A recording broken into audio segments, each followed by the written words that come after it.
By that point in my life, I had met people who were really religious, and they were just following the steps that someone had laid out in front of them and told them that they should follow.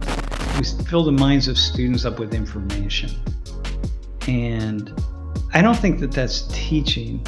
It can be Socratic, where you give them a little bit of information and you say, like, okay, now work with that. If you study sociology, or social science, there's nothing more important than how you think about free will and freedom and choice and so on, and determinism or chance or factors and forces outside of our control. So the two things, right? We're trying to understand causality of human behavior. We turn these young, beautiful, young, creative, like, minds, we too often turn them against learning. So people hate school. Like, how can you hate school? Well, it's easy because school is drudgery, but what hating school then becomes hating learning. Or I'm only in school because I want to get the grades that will allow me to get the degree, that will allow me to get the job, that will allow me to live some kind of life that I think that I want to live. Well, God, how awful is that? I think the only way North and South Korea are going to be invited again is just somehow is it possible to truly understand someone else's perspective, or are we forever confined to our own subjective experiences? Hey, Majid, that's a really cool question.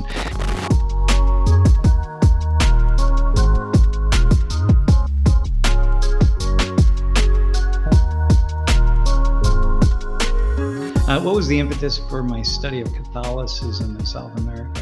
I've always had a thing for religion, first off. I don't know. I've been having a kind of an argument with God since probably around 1980, 1979, I think. And it's when I had my first real argument. I was 19, and mostly my first years I ignored God, so to speak. I mean, I grew up United Methodist Christian. I was baptized and I became a member of a church. So I don't know, whatever you call that, christened or something. I'm not sure what we called it, but it didn't really mean a whole lot to me. But then around 19, I started to think about some things in a more serious way, and then I started getting in arguments with God, and so I was just always arguing, like, why things are the way they are. It just made no sense, And then at one time, I think I gave God some kind of ultimatum, and I didn't get an answer, so I just kind of, ignored her or him or it or whatever. But I was always fascinated by the church, because I was always, even though it was kind of very in my mind, like I was kind of overtly and logically having these arguments, the truth was that I was really sensitive and trying to work a lot of things out.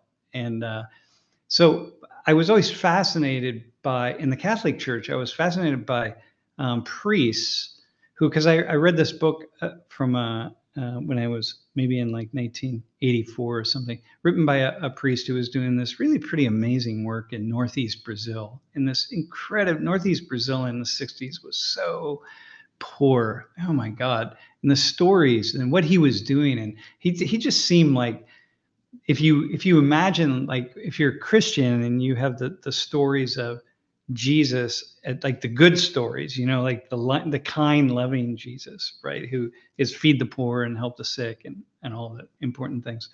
At that level, this guy was that. I was like, man, he was just it was just such a cool story. And then I started reading more about these priests and nuns and church lay workers who were doing some really pretty incredible and brave work, and many were being killed by the authoritarian government that were paid for with tax dollars from here in the United States. And anyway, I just felt like I wanted to better understand what they were doing as a way, I think, to help me stop arguing with God. I just felt like if I could just really see these people who were such deep believers, who were doing, this really amazing work, I could just kind of let that go, right? And because at this point in time, I really was an atheist. I didn't even believe in God, but I was still arguing. It's like I was hearing voices. Like somebody who hears voices and argues with himself. That was kind of like me. So anyway, that just kept me really interested in the church, in the Catholic Church. It was these really amazing people who were doing cool things, and so I found a spot where I could go with a very progressive bishop in the diocese of Cuenca in the province of Ushuaia in central Ecuador, and so went. I moved there, and yeah, it was, and I had already traveled there earlier, so. How did you clear your mind from the disappointment of not getting a personal answer from God? Oh man, into Christianity. Yeah, oh man, Carly, that is such a really, really cool question. I think how I cleared my mind was that I had met people who by that point in my life, I had met people who were really religious, and they were just following the steps that someone had laid out in front of them and told them that they should follow. So, okay, so you're Muslim or you're Jewish or you're Buddhist, here's what you do, or you're Christian or you're Catholic, right? This is the way we worship in the Catholic Church, and this kind of thing. And I watched people just do that. And then I would watch them be asked a question and they would just say, well, it's just the way it is. And I'd say, oh man, that's just not a very interesting way to answer the question. And so I didn't want to be like that. I didn't want to be just kind of turn up and become an atheist and be like, okay, God, it's all silly and stupid and there is no God and that kind of thing. Like that just didn't feel right for me. Or pardon me, hang on, let me go back. That there is a God and God thinks and feels and believes all of these things. And I know that because I was told that and because I believe it. And I didn't want to be like that. But I also didn't want to be like, okay, there is no God, and that's all just really stupid and ignorant. And if you believe in God, like this is kind of dumb. I didn't want to be like that. I wanted to be more an agnostic, a person who I don't really worry about those kinds of questions. But what I want to do is develop more of a deeper faith or a deeper spirit, like a connection to the life force, and that just felt better, right? Hey, can you put the question up again? Um, uh, that same question. I just want to see this part. So what I found was it didn't matter whether I could explore a path to the life force through Christianity or Buddhism or Hinduism or Judaism or Islam or anything. It didn't really matter which one I took. They're all just different paths to the same place. And so because I knew Christianity well enough, I knew that I could explore this with these priests and nuns. And I just wanted to be the anthropologist who was all traveling around the countryside in rural in Ecuador, right? So it was just a really cool, fun thing for an explorer like myself. But I just remained open. I just knew if I just kept meeting people, I would be inspired by enough of them that I wouldn't have to be angry and annoyed about the fact that I wasn't able to get the kinds of answers that I thought that I wanted to get. And so anyway, that's how I was able to do it. And but I really didn't I didn't feel yeah, I didn't want to be negative, man. I never wanted to be negative. It just felt, even though I had my moments, it's really easy um, to be well, here, I'll tell you, I guess I can tell a story. So I've told this in class, so this is not like a new story, but I was, I think when in the summer of 1986 was probably the closest I became to being pretty atheistic, meaning that I just had the idea that there was nothing out there and then we would just all be done with it. And we would die and that was it, right? There's no spirit. We didn't come from anything. We're not going from to anything. And it just all seemed, and I was really digging into my studies in a intellectual positivist way, meaning that if I couldn't see it, I wasn't going to believe in it.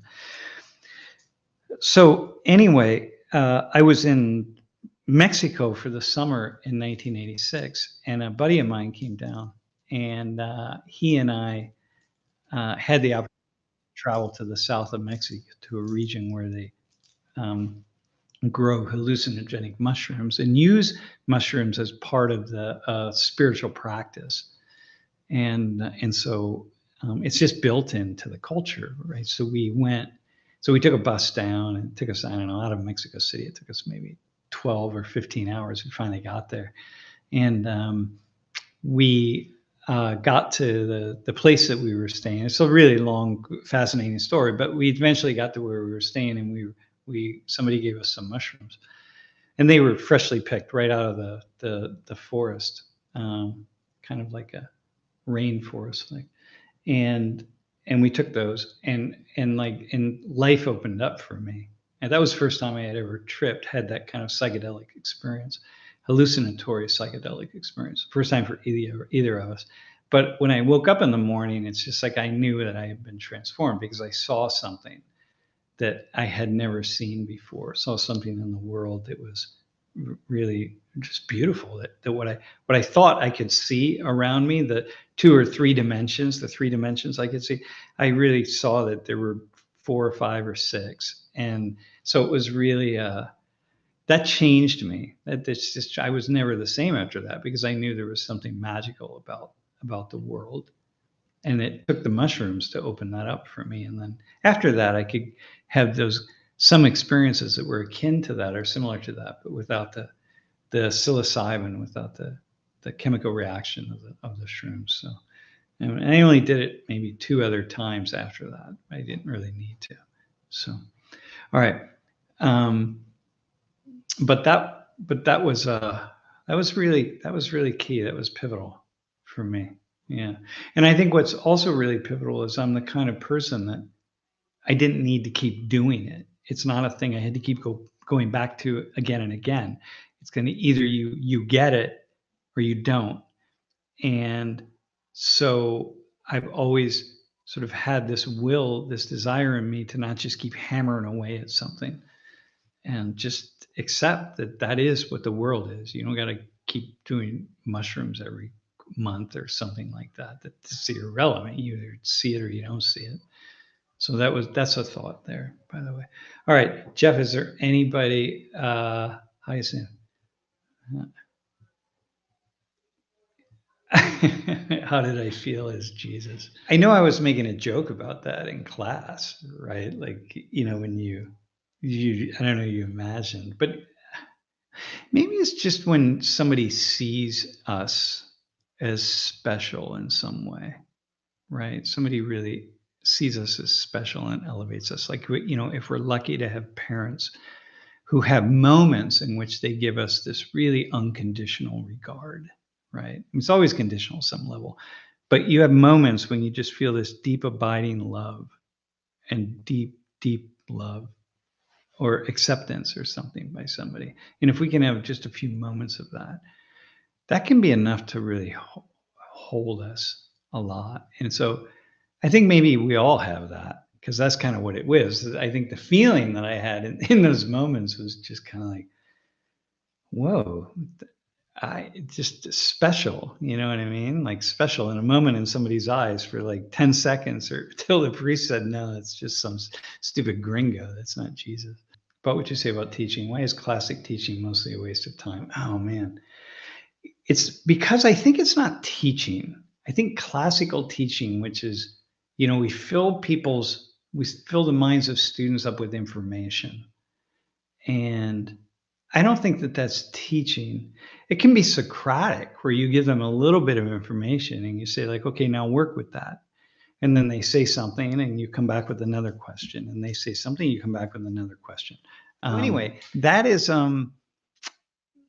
I think that's not really teaching, when we just fill people's minds with, or give people information and tell them to go memorize it. Nothing really happens there, because we're going to forget most of the information that goes into our minds.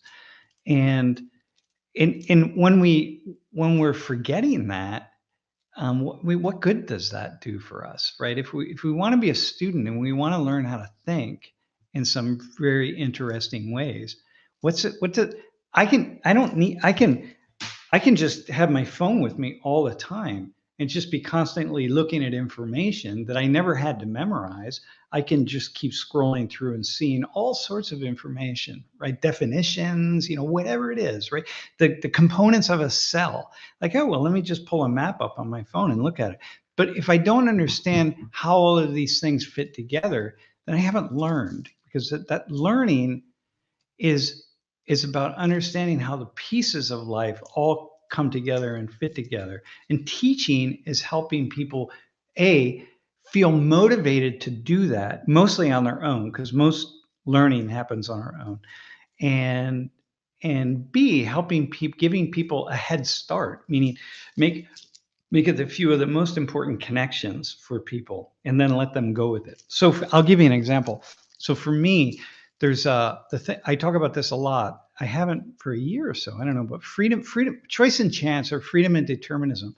If you study sociology, or social science, there's nothing more important than how you think about free will and freedom and choice and so on, and determinism, or chance, or factors and forces outside of our control. So the two things, right? We're trying to understand causality of human behavior and what causes people to think the way they think and act the way they think and feel the things that they feel, right? Where is the impetus for that come from? What's the causal nodes, so to speak? So one sort of side of the world is the inside of our own minds. Like, I'm going to decide to think a certain way, and I'm going to go out and do what I need to do to understand the implications of that. But I'm going to decide, or like, I really want to, like today we were going to stream or not stream, or what are we going to do? It's like, no, we made a decision to do that. Okay. So nobody told me to do it. It's just a decision. We're going to do it. But on the other side are the factors and forces outside of our control, the things that are really shaping who we are, like the culture we're born into, the families we're born into, or, our race, our sex. I mean, all sorts of stuff, right? The amount of money we have. I mean, anything, right? What we just happen to study in school, and then it leads to all of these other things that have nothing to do with free will at a certain point, right? So those two things, managing freedom and determinism, managing the relationship between those, for me, is the most powerful sort of like texture of thinking. I'm not sure how to say that, but it's so valuable for deep analysis and deep thinking of the world. Well, I literally have talked about this in every single class that I've ever taught in my 39 and a half years of teaching. I think about it almost every day at some level, and it is a debate, or an analysis that's woven into my consciousness. And every single day I I think about it slightly differently. An additional light is sort of shown onto the layers of complexity of this free will and determinism, right? So it's like, oh, so that's teaching, right? Like, I stay at it. That's the learning part. I stay at it. And you can't teach that. You can't give someone a definition. You got to encourage them to keep thinking about how this comes into play in your own life. And the implications for all of the things we think we've chosen to think, say, or do, and the other things that we haven't. So anyway, that's where I think that teaching is. I think I'll say it's a waste of time, but mostly it is. And then what happens is we turn these young, beautiful, young, creative, like, minds. So often turn them against learning. So people hate school. Like, how can you hate school? Well, it's easy, because school is drudgery, but what hating school then becomes hating learning. Or I'm only in school because I want to get the grades that will allow me to get the degree, that will allow me to get the job, that will allow me to live some kind of life that I think that I want to live. Well, God, how awful is that? From the age of 5 up into the 16th grade, I guess, when you graduate college, if you go to college, if you hate that, and to 12th grade, if you don't go to college, or somewhere in between, as a couple of people only, you take a semester of college or whatever, like how awful that is. So, to me, but a lot of us, that's kind of how we teach, because the system, like when we teach these big classes, it's like it's so hard to do it any other way, or maybe that's what we've been taught to do. I don't know. I don't know. I All I know is I at some point couldn't do that anymore. And so I just stopped, and I just couldn't do it. It just felt like it was just a horrible thing. I hear what's your idea about how North and South Korea could be united again. You know what? Uh, I think the only way North and South Korea are going to be invited again is if somehow the military in North Korea wrestles control out of the hands of the ruling family. I mean, that's it. And I don't know how that's ever going to happen without a major meltdown in North Korea. And now with the kind of weapons that they have, that's like pretty dangerous. So, but I don't. That's my gut. Unless conditions would the Chinese and the Russians with so much pressure on North Korea to just come to a negotiating table. And South Korea, of course, the United States, in South Korea, in years ago starting this, I mean, our stated goal was to get rid of the North Korean regime, man. We're not going to rest until we get rid of the North Korean regime. Well, if you're in the North Korean regime, that's just that you're going to respond by getting as many weapons as you possibly can, because that's the stated goal of your enemy, is to eliminate you. This is kind of similar with in Israel and Palestine. Right. So, if Hamas, the stated goal is to be rid of Israel, take Israel off the map, well, that you're going to respond in a certain way then. And that's how it is. So the U.S., this was the goal of ISIS for the U.S., but ISIS was on the other side of the world, so we didn't really care. Anyway. So that's kind of that's the North Korea issue. So I'd like to see it. I wish I could see it. It just seems so awesome. Is it possible to truly understand someone else's perspective, or are we forever confined to our own subjective experiences? Hey, Majid, that's a really cool question. Yeah, it's impossible to really understand someone else's perspective, because even if it's something really simple, like if I say, hey, right now outside of my window here in my office, I feed the birds. And if I were to tell you, like, oh yeah, I really like birds and I feed the birds, and it's really awesome. I'm very uplifted by birds. You don't know what I mean by that. You just are gonna have some vision. You're not in my shoes. You don't see what I see. You don't have my experience. You're never gonna fully understand. All you know is, hey, this knucklehead Sam says he likes birds. Like, all right, I like birds, and this is what it means for me. So I suppose that's what it means for him. And so it's just not possible. And even the very simplistic things like that. So now imagine something like, if I were to say, well, take a more complex question about, maybe my thoughts about abortion, or something like that, or just elective death, about whether people should be allowed to take their own lives, and in what situations. And I could write a whole book on it. And even then, you could read the book. There would still be little things that never got in the book. So, but you get closer, right? Which is, I think, in a large part why a lot of people write books, because they feel like if I write a book and someone reads my book, they'll understand me, at least about this one particular issue. And we all want to be understood. So that's kind of a cool thing. And maybe I used to teach that way. I used to talk a lot, so that I was hoping that people would understand me. But then no one ever really did understand me, which was probably a good thing for them. And so then I just kind of stopped, and then I start teaching in the way that I do, which is just ask students questions and try to understand them. Hey, when you realize that we humans are not in as much control of our lives as we intuitively think, how did you react? For me, it was actually a bit of an uplift, to be honest with you, because I was able to let go of, for myself anyway, I was able to let go of a lot of things that I would try to make happen,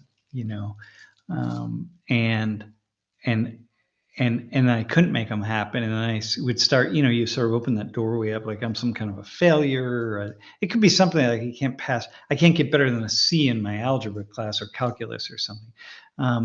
But it also could be something really more complex, like I can't figure out how to be happy every day.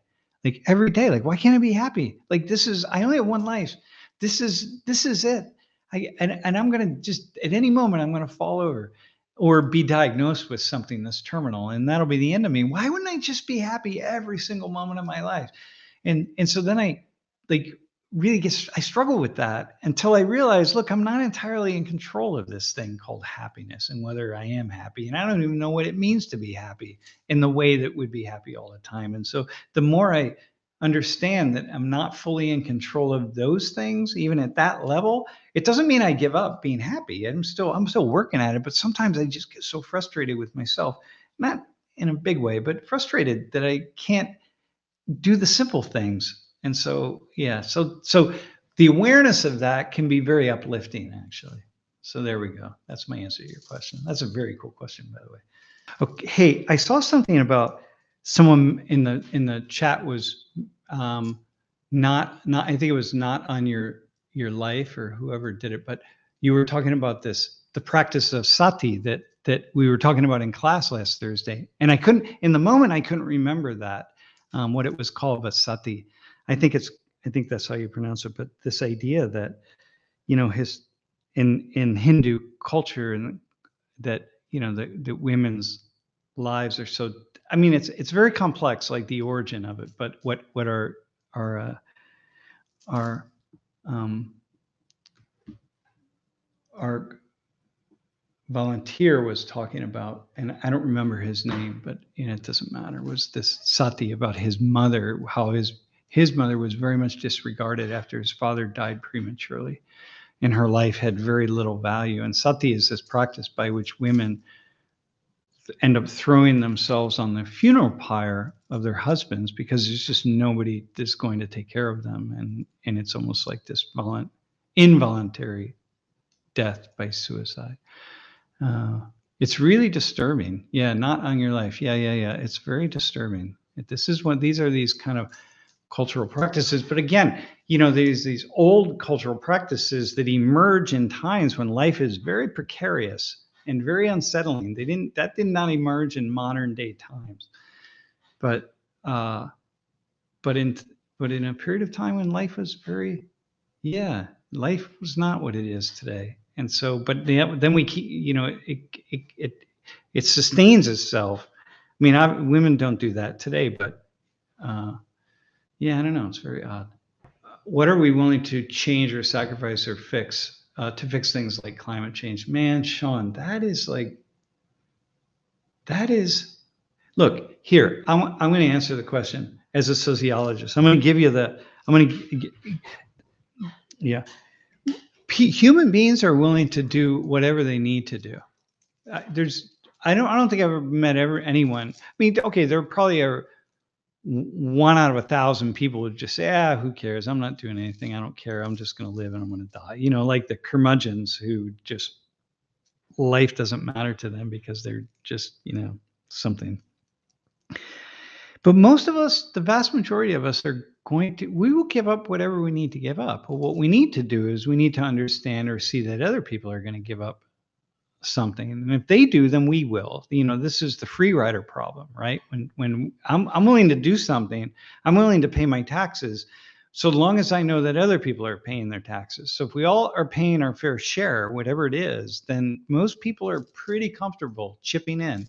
And even like, community actions or something, doing something good for the community. Let's go down to the park and let's all fix it up. So if everybody goes down to the park, and then we'll make that happen. But it's really hard to ensure that everybody will do that. And it doesn't have to pull an equal weight, but you have to pull your weight in somehow that's more or less equal, and it's hard to set up a system in which that happens. Okay. Which is why like the kibbutzim system in Israel, ultimately, almost every kibbutz starts to fall apart because you got to solve this free rider problem, and you can't force people to do it. Like you have to put in X number of hours to the community service or something. You start doing that, then life just becomes forced, and it's not. You lose track of the beauty of what it's supposed to be. And so climate change, people will give things up, but the problem is we need to have a system. We need to kind of develop things in a way that we feel like and we understand that we're all giving something, right? And we're all being hurt at some level, or being changed or transformed, not in equal measure, but in measures that are not vastly different from the people around us. And that's the very difficult thing to do. It's not changing the actions of individuals. So this is the freedom and determinism thing, right? Don't focus on the freedom. By the way, okay, hang on. I'm going to take a drink because this is actually, I don't have many cool ideas in life, but every once in a while I stumble across one where I come back around and I'm like, oh, that's kind of creative in a lucky sort of way. I just stumble on it. So remember I was talking about freedom and determinism, right? So that our choices that we make versus the factors and forces outside of our control, right? So it's like we tend to focus on freedom, and your question is about the freedom piece. It's like, what are we willing to give up? Well, people are willing to will give up whatever they need to give up, but it's the issue of changing the system so people change their actions without even being able to decide whether they change their actions. They just change their actions, and it makes sense to change them. It's like, oh, okay, of course I'm going to do X, Y, or Z, because now that's what we do as a people. This is how we live.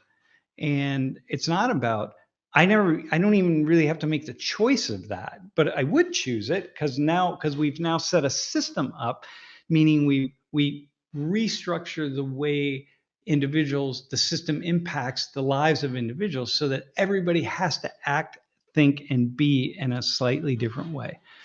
And that's the difficulty with climate change and climate collapse, is making changes at the larger levels of the system. And that's, of course, what we need to do. Yeah, it's not like, hey, you need to make sure you recycle. It's like you set it up so that, of course, people recycle, but how do you set it up that way? Or, in these larger terms. So anyway, that's a thought. All right. I don't know if I thought that was kind of cool. Wonder what Doc thinks about or feels exists in the void between science and belief. What thinks exists in the void? The void between science and belief. Okay, so here, it's interesting you call it a void. So the most profoundly intellectually expansive scientists who I've met in my life, right? People who are, and I also social scientists, right? Not just hard sciences, physics and biology and chemistry and engineering or whatever, but also social sciences. The most complex and advanced thinkers that when I meet them, who I just kind of sit back in awe of the vast display of wisdom, wit, and knowledge that they carry with them day after day, usually fueled or surrounded or embedded in a deep sense of humility. The most brilliant people are also almost always the most humble people, because they're aware of how much they don't know. The more you know how much you don't know. And so almost all of them, also, everyone that I've ever met, I will say, has had a corresponding deep reverence for the spirit world, the intangible world, the world that we can't really know, the unknowable world, like, the vastness of space, 100 billion stars in a galaxy times 100 billion or 100 trillion galaxies, basically endless. It's like ultimately you want to know, how did we get here? The awe-inspiring beauty of that kind of question. Like, what are we doing? So I find that the scientists who are the most brilliant are also always in connection with those spiritual questions. And the questions fuel their science, and the science fuels their question. and so the void, so there is no void. There's no empty space in between those two. They're one and the same. And that's pretty, yeah, that's pretty awe-inspiring, actually. So I've learned to have deep respect for those kind of people. We had a couple of people in my department years ago. They both have, one actually died and the other retired. Brilliant sociologists, like known in the field, brilliant, just like, man, just really, and they were both Christians and like evangelical level Christians. I don't know the exact, I mean, I know the churches they attended, which are kind of evangelical churches, but like, and in my mind, I remember when I discovered that and I said, like, wait, how can you have kind of that, be a scientist in the way that you're a scientist and then have this belief that seems to make no sense because it's except that it's built on faith. It's not built on logic, it's built on faith. And knowing the two of them is partly what shifted a big piece of my thinking about faith and knowledge and religion, because I was so deeply impressed by them that I was deeply impressed by whatever they believed in, because I knew whatever they believe in was cool, was like, was thoughtful and smart and fueled by a degree of wisdom, right? So anyway, all right. Hey, opinionated Matt, no, I didn't watch Barbie, but it's on Netflix right now or Prime or somewhere, and I'm going to watch it. I really wanted to watch it. I wanted to go to the theaters and watch it with a bunch of, like, I don't know, 8, 9, 10-year-olds, just to be in the middle of that scrum, so to speak, and just be there. Lori and I were going to do that just for the fun of it, but then we never did. But I do want to watch it because in a way it's very much a social commentary. And like, if you think about, as a sociologist, so you have this doll, it's a Barbie doll, right? That has lasted, it's been around for, 60 some years or whatever it has been, and has had such an impact on the culture in such a profoundly fascinating way. As a sociologist, shout out to my man Jeff for that. Of course, I'm interested in it, but I don't go to many movies, and I never go to the movies, and I don't spend a lot of time with movies. So I might just one day just get lost in it, just for the cultural experience. So anyway, all right, man. Do we have something else? Max Wellbeing, do you think that the left has gone too far with its radical Marxist DEI, LGBT bully cult? LGBT bully cult. Wait, hang on. SOGI 123. I don't know what that is. Critical race theory. Well, here's the thing. It's not that the left has gone too far. Okay. Here's the way you want to see this. It's the same with the right. The so-called right hasn't gone too far in other things. There are aspects of the left, there are aspects of people who are promoting those ways of transforming the world, which is what they all kind of represent, that absolutely there are moments and instantiations where people have absolutely gone too far. Oh my God, there's some stories that I hear are just like, oh my God, please. But it's not the left per se. Mind you, I do, in Social 19, I'm doing critical race theory. Okay.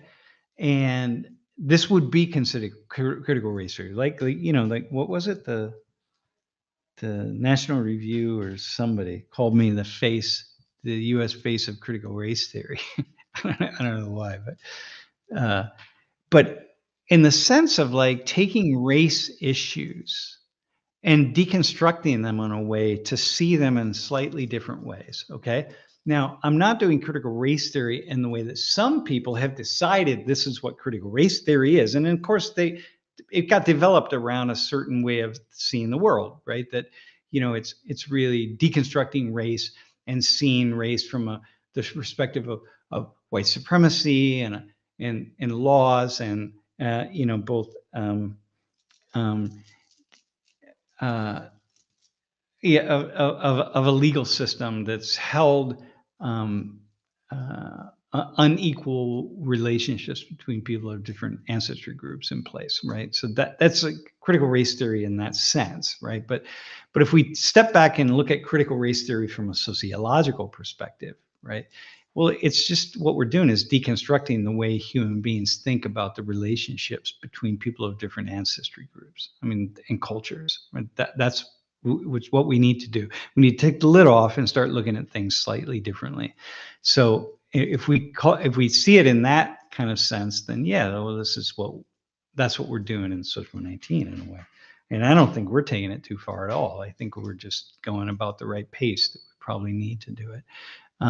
But I do think that some people, they just get lost. Like they're not thinking about, dude, do you really understand the implications when you say the thing that you just said there? Do you really do you not see the implications of what that really means? And so, yeah, like when some really wealthy, really privileged black or brown person starts telling some poor white person about their white privilege, and something like that, or you set a system up by which, wealthy black and brown people are elevated in a way, and I don't know, whatever it is, right? And you just gotta say, like, wait, hang on a second, man. Do you take a step back here and just do you see what you're saying right there? Like, so people do sometimes definitely push it too far. Yeah. And we also, one of the things that what we're seeing is, you know, uh, is that everybody, every organization, when every organization or business or group feels like they have to plant their flag on the hill of race equality or critical race, whatever it is, right? Plant their hill on the flag of race equality, then it just seems like it's just there's so much of it. Like, come on, man. But everyone just feels like they have to do that because they have to show that they're, we have to show that we're on board with this. So therefore, everywhere you turn, there's something. When in fact, the reality is that a lot of stuff isn't necessarily happening. But it seems like it. Yeah. So it seems like it's way out of control. But the truth is, it's really, I don't know. It's not. Some of it is, and some of it isn't. All right, man. At Drunk Tart, said in the comments, I wonder why she couldn't say it, wondering what it was. I live in Michigan and rural area, and no one is going to yell out racial slurs to a stranger for no reason. That a grocery store, Pennsylvania, must be an odd place. No, actually, yeah. Well, here's the thing, right? So yeah, this is actually. So this is for what's the problem. Well, first off, I didn't, when I asked her that this is the students who say, well, hey, what did people say? I actually wanted to pull that question back very quickly. She didn't respond to it, and I wanted to pull it back because I don't need to do that. And we don't need to hear that. But here's the thing is, there are times when I think what I said in class to her in that moment is like, man, it's really difficult to imagine that some of these things are said to people, people who are a part of minority groups, disabled or LGBT or black or brown or immigrant, whatever it is, right? It's just hard to imagine people say things to them, but man, but because I'm on the kind of the front lines of this, and I talk to so many people that they do get said things. People say some really nasty, mean things to people for no reason whatsoever. And it's like, it's really, mostly we don't. I mean, look, the vast majority, what I tell my class, I'm like, hey, is like Penn State, be like, I don't know, is Penn State a racist institution or whatever? I don't know, whatever. And then I'll be like, okay, when's the last time you saw or heard or experienced something that was racist? And oftentimes people don't have it. Usually they don't have anything to say. They're like, well, I don't really know. I'm like, well, okay, so if we say that something is racist in its core, then it doesn't mean it's not race just because you can't point to something, right? Because there's all this indirect institutional racism or discrimination that also happens. But it's like human beings people are mostly good to one another, thoughtful to one another. And in spite of the individual videos that we might see on YouTube about people being really out of control, the vast majority of people are not. It's like on an airplane, right? So you watch these freakouts on an airplane, but look, man, at any one moment, there's like 5,000 airplanes. There are 5,000 airplanes in the air right now, or 10,000 or whatever it is. And like, there's so many people that are flying in these airplanes and so many people who are not freaking out. And it's not that crazy. And so we have to remember that the vast majority of the time, that's not the case. And I think with my student the other day on Thursday, she was also saying like, yeah, I mean, obviously this isn't every day of my life. I mean, this is not it, but there are these moments. It's like, please just stop that. Even if it only happens a couple of times, 2 or 3 times, just don't do that. Like, come on, figure out how to not make that happen. So,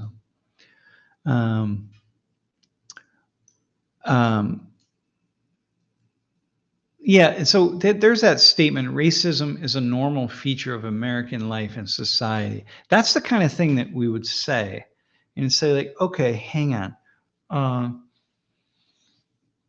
What do you mean by that? What do you mean by racism? What do you mean by normal? And what do you mean by feature of society? And I'm not speaking as a white guy who thinks there is no racism. I mean, I taught here at Penn State the upper level racial inequality course for like 11 or 12 or 13 years. Like, I'm really pretty well versed in race inequality. But when we make a statement like that, racism is a normal feature of American life and society, what do we mean by that? And I think that sometimes we throw those things out and we don't stop to say like, wait, hang on. As a scientist, what we need to do is we need to measure that statement. And so therefore we need to operationalize it. And that means we need to be able to measure in some quantitative way racism, right? Because that's the feature meaning it's going to manifest itself in some way, and of American life and society. So it's going to play itself out, and we got to be able to measure that. And so like, okay, and in normal, what's normal mean? How often is normal? And sometimes we just forget those things. And I think a lot of times, and this is where, the left often wants to just kind of throw these things out there, and the right wants to be in denial of that. It's like, no, everything's okay. Well, just because you don't see it doesn't necessarily mean that it's okay. And, so I don't know. That's a thought. Do you have a conception of evil is from sociology? Oh, man. That's such an interesting question.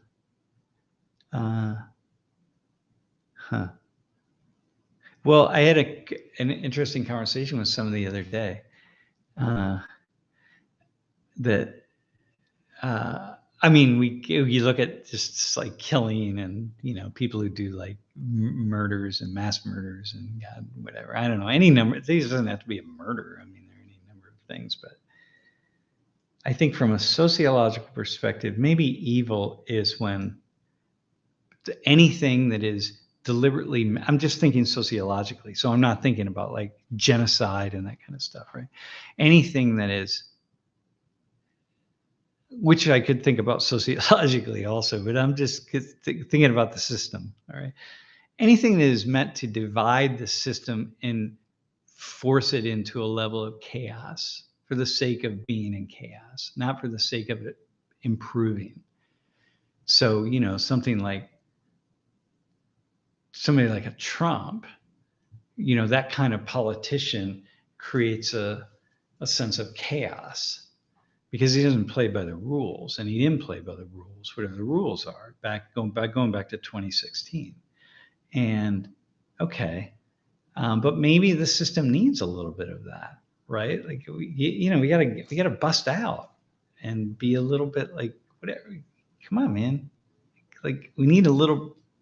Yeah, we need to, you need to force it sometimes. You just got to force some change, and change is difficult. And so, but that's good. So, all right, hey, this will be good. So we got Trump now. Let's okay, hopefully this is going to shake things up and we'll go. But some of the chaos, I got the sense that some of it was not calculated enough, and that for many people, a lot of it was just directed to just radically upend the system without any kind of thoughts about the direction in which it needed to go. And then that becomes that's a little bit more problematic, because some orderliness to it has some value. So when you're just throwing the system into disarray, whatever that system is, without any thoughts about maintaining a certain sense of order, of stability and stasis, that's when things start moving into that realm of trouble. And when you do that in a big way, then that's that term evil. But I don't like to use the word evil, because it has so many implications for religion and other things that just don't make sense. Here I am expecting the worst as Sam starts to talk about Trump, and I'm pleasantly surprised at his thoughtful response. Hey, Grandpa's place. Yeah, thanks for that. I mean, yeah, I remember when Trump was elected, it was a Tuesday. It was pretty clear that, no, hang on, the election was on a Tuesday. So we went back in class on Thursday. Everybody was just freaking out back in 2016. It was just a shit show, man, on a college campus, you can imagine, right? I mean, a quarter of the students who voted for Trump, and maybe more than a quarter, and a quarter voted for Biden, and the other quarter just went in and closed their eyes and hit something. I think didn't really matter, but those who voted, right? But I remember I said, Lori, you got to come into class with me. Lori's my wife. I said, you got to come in, and we really have to address this, because people were melting down, man. It's like, Jesus. And I remember really saying, guys, just, it's okay.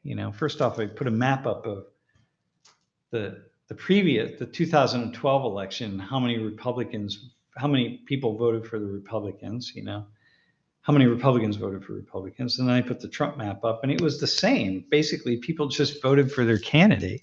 And you just got a million or so people in the middle who just switch sides in one way or another. But mostly people just vote for their party.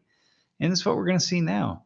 And so it's not like, whatever you think about Trump, anything, is just understand that people are just voting for their party, and the party is more important than the candidate, which is why a lot of people will vote for Biden, when in fact, I think he's I don't know. I thought he died, actually. Didn't pass Biden. The fact that he's breathing, I look at him sometimes, I'm like, dude, the fuck? But people will vote for him anyway. It just doesn't matter, because they're not voting for him. They're just voting for the party. And when you see that, it helps to really understand things a little bit differently. That Thursday, I didn't go through any. I didn't go through any of my students. I was there to just get them to just relax. It's going to be all right.